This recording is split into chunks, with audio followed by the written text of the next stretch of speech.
Hello everyone, welcome again on the learning platform of Super Diamond Knowledge.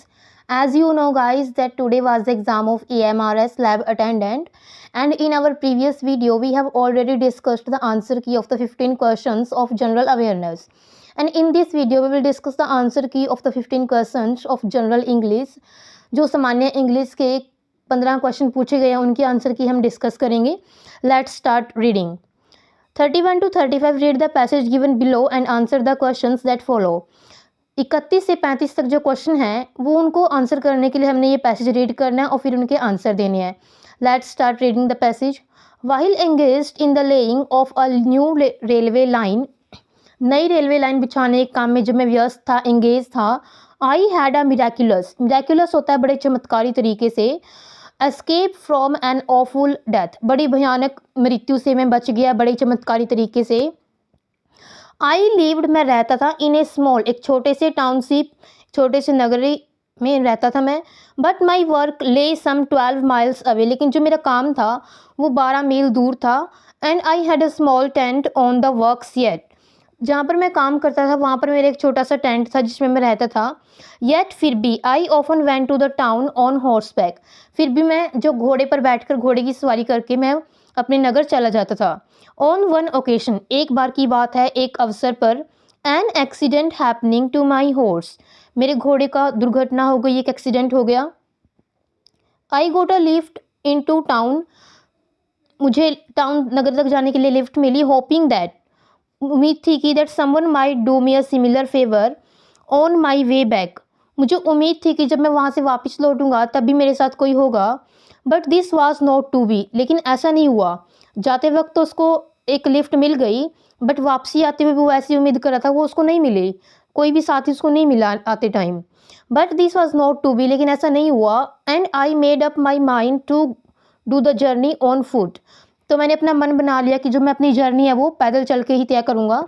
Shortening the distance, दूरी को कम करते हुए, by taking a cut through, एक shortcut लेते हुए उसने अपनी डिस्टेंस को कम किया. The hills which would save me about 6 meals, उन पहाड़ियों से जो मेरा 6 मील का रास्ता बचा सकती थी उसने एक शॉर्टकट लिया वहाँ से. टू टेक दिस शॉर्टकट, इस शॉर्टकट को लेने के लिए, it was necessary to cross an ostrich camp और फार्म, ये ज़रूरी था कि एक ऑस्ट्रिच का कैंप या फिर एक फार्म होता है. ऑस्ट्रिच एक फ्लाइटलेस बर्ड होता है और बड़ा ही खतरनाक होता है, वो डेंजरस होता है. तो उस कैंप को क्रॉस करना नेसेसरी था, यानी कि वहाँ से होके जाता था वो रास्ता.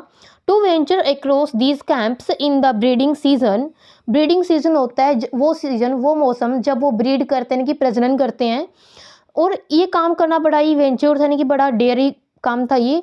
स्पेशली ऑन फुट, जब भी वो पैदल जा रहा हो, पैदल चलने वालों के लिए बड़ा ही साहस वाला काम था. कैन बी डेंजरस, ये खतरनाक हो सकता था. फॉर ड्यूरिंग दिस टाइम, क्योंकि इस टाइम पर the male birds are extremely ferocious, क्योंकि जो इस टाइम पर मेल बर्ड्स होते हैं, मेल ऑस्ट्रिच बर्ड्स, वो बड़े ही फेरोसियस होते हैं. फेरोशियस होता है, क्रूल होते हैं, यानी कि निर्दयी होते हैं, वियोलेंट होते हैं, वो हमला कर सकते हैं.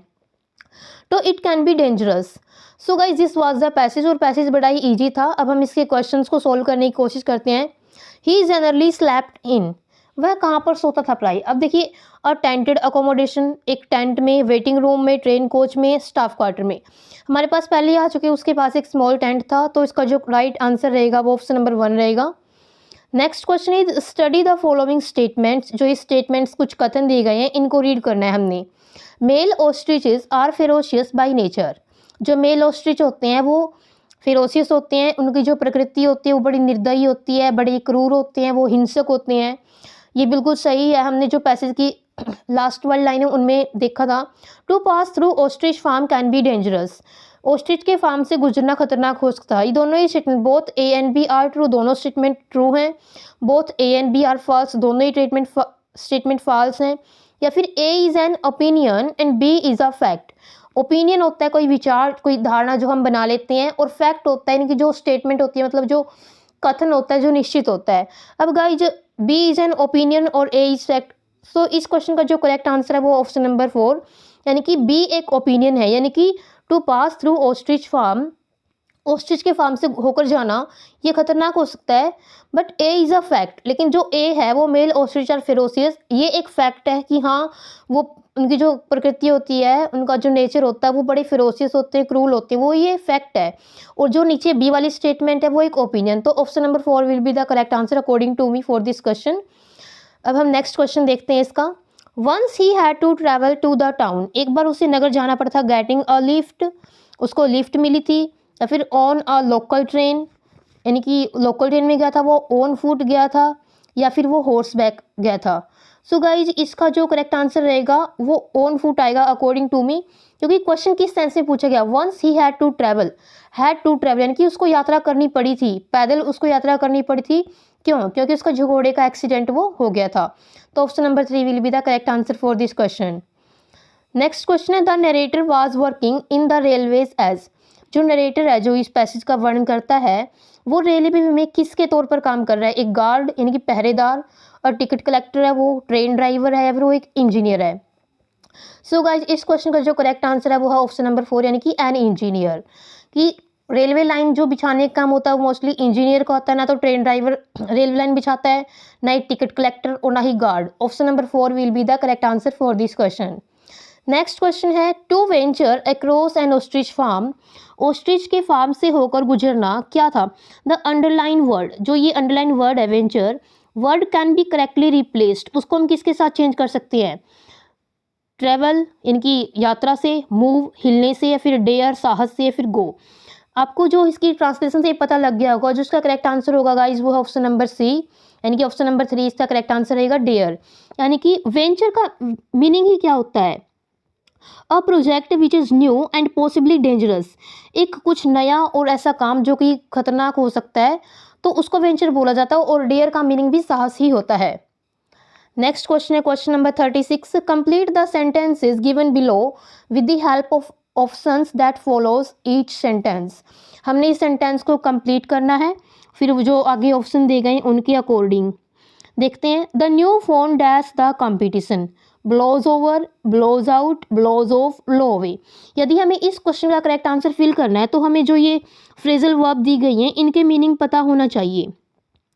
सो गाइज इनके मीनिंग देखते हैं हम क्या होगा। सबसे पहली है ब्लो ओवर। ब्लो ओवर का मीनिंग होता है गाइज शांत हो जाना या फिर बेअसर हो जाना। अब नया फ़ोन तो शांत नहीं हो गया, ये तो हो नहीं सकता। नेक्स्ट है ब्लोज आउट। ब्लोज आउट का मीनिंग क्या होता है guys? To disappoint someone by not meeting them और not doing something that you had arrange to do together. यानी कि कोई ऐसा काम ना करना किसी के लिए जिससे कि वो नाराज़ हो जाए, तो ये भी इसके लिए नहीं हो सकता कि कोई नए फ़ोन ने ऐसा काम नहीं किया था। ब्लो ऑफ होता है गाइज दूर हो जाना, ये भी नहीं होगा। ब्लो अवे होता है गाइज इम्प्रेस करना किस चीज़ को। सो अकॉर्डिंग टू मी इस क्वेश्चन का जो करेक्ट आंसर है वो ऑप्शन नंबर 4 यानी कि blow away. The new phone blow away the competition. Next question है guys question number 37, Ram along with Shyam dash expected to home. Ram के साथ श्याम से भी एक्सपेक्टेड थी कि वो आएंगे। वर, हैव बीन, या फिर इज, या फिर आर। सो गाइज जो इस क्वेश्चन का करेक्ट आंसर होगा वो होगा option number 3 is the correct answer for this question is. Ram along with Shyam is expected to come, यानी कि श्याम के साथ राम के आने की उम्मीद है। यानी कि जो हमने इसमें हेल्पिंग वर्ब लगानी है, देन अकॉर्डिंग टू द जो इसके नियरेस्ट सब्जेक्ट है वो उसके अकॉर्डिंग लगानी है। Ram along with Shyam is expected to come, option number 3 will be the correct answer. Next question is she dash when I entered the hall. वह she was singing, have sung, had sung, या is singing. अब guys आप देखिए इसमें was singing, वह गा रही थी जब मैं हॉल में एंटर किया, जब मैंने हॉल में एंटर किया, तो ऑप्शन नंबर 1 इसका करेक्ट आंसर रहेगा। हैव संग होता है, ये तो आ नहीं सकता क्योंकि जो हमारा सब्जेक्ट वो सिंगुलर है और सिंगुलर के साथ सिंगुलर ही वर्ब आएगी, तो हैव तो आएगी नहीं। हैड संग यानी कि वो गा चुकी है, तो ये तो है नहीं। इज सिंगिंग वो गा रही है, ये तो होगा ही नहीं क्योंकि जो आगे एंटर्ड सेकंड फॉर्म दी गई तो उसके according she was singing when I entered the hall, option number 1 इसका करेक्ट आंसर रहेगा। नेक्स्ट क्वेश्चन है Ram is dash same boy that I liked most. Ram ही वही लड़का है जिसको मैं सबसे ज़्यादा पसंद करता हूँ। तो स्पेसिफिकली बात बताई गई है राम के बारे में, तो इसमें जो आर्टिकल दा का यूज़ होगा यानी कि ऑप्शन नंबर 1 इस क्वेश्चन का करेक्ट आंसर रहेगा। I dash the playground to reach the river bank, यानी कि मैंने प्लेग्राउंड से कट थ्रो किया, फिर कट डाउन किया, कट इनटू किया, कट अवे किया to reach the river bank, नदी के किनारे तक पहुंचने के लिए। तो गाइज इस क्वेश्चन का आंसर करने के लिए मुझे ये चारों फ्रेजल वर्ब हैं इनके मीनिंग पता होना चाहिए। तो सबसे पहले हम इनके मीनिंग ही देख लेते हैं एक बार गाइज कि इनके मीनिंग क्या है। सबसे पहली है गाइज जो है वो है कट थ्रो। कट थ्रो का मीनिंग क्या होता है? To get quickly and directly through और पास्ट, यानी कि समथिंग दैट ब्लॉक्स वन और स्लोज वन डाउन, यानी कि जल्दी से उसके थ्रू होते हुए निकल जाना। तो इसका जो करेक्ट आंसर रहेगा वो ऑप्शन नंबर 1 ही रहेगा। नेक्स्ट है guys cut down. Cut down का मीनिंग होता है to reduce the number, amount या फिर साइज ऑफ समथिंग, किसी की साइज संख्या या फिर आकार में या फिर उसकी संख्या में, उसकी अमाउंट में कमी कर देना, वो होता है कट डाउन। ये तो होगा नहीं क्योंकि प्लेग्राउंड को तो कट डाउन नहीं किया जा सकता। और कट इनटू का मीनिंग होता है guys to reduce the amount of something, किसी की मात्रा को कम कर देना। अब प्लेग्राउंड की मात्रा थोड़ी कम की जा सकती है, ये भी गलत है इसमें। कट अवे का मीनिंग होता है guys to remove something from something by cutting, काट कर किसी चीज़ को कम करना फिर अलग करना। तो ये तीनों ही फ्रेजल वर्ब इसके अंदर फिट नहीं होंगी। ऑप्शन नंबर 1 इस क्वेश्चन का करेक्ट आंसर रहेगा। Let's move next on the next question. Question number 41, which of the underlined parts of the following sentence is incorrect. इस सेंटेंस का कौन सा पार्ट है जो जिसमें एरर है, यानी कि जो गलत है।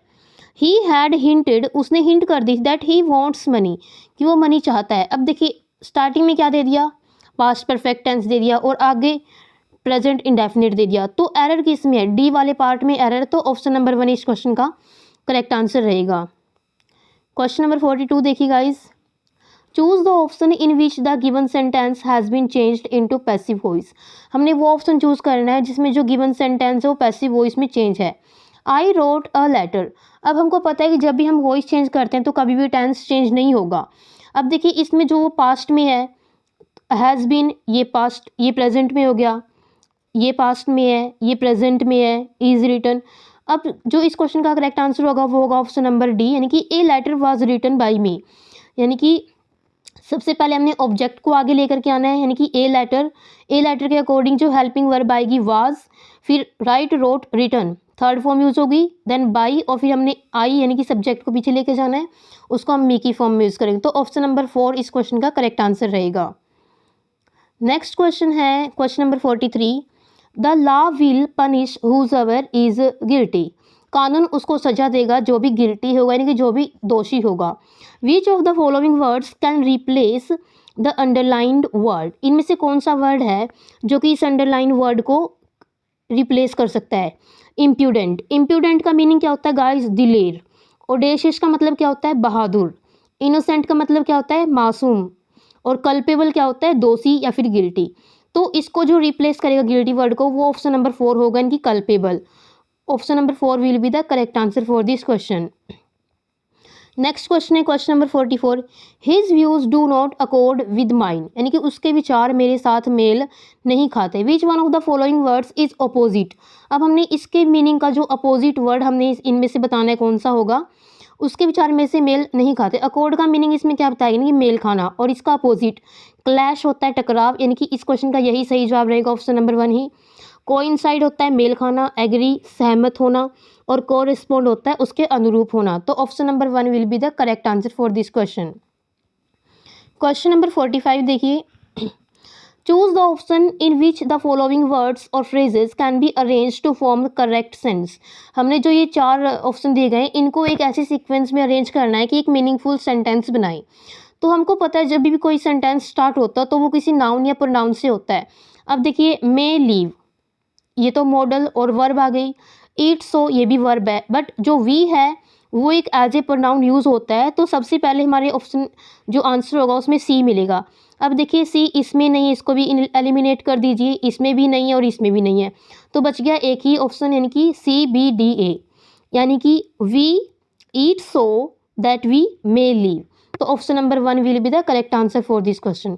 So guys, this was the answer key of the general English section, and if you like the video then don't forget to like and share the video, and also subscribe our YouTube channel so that you can be get notified whenever we upload any another educational video.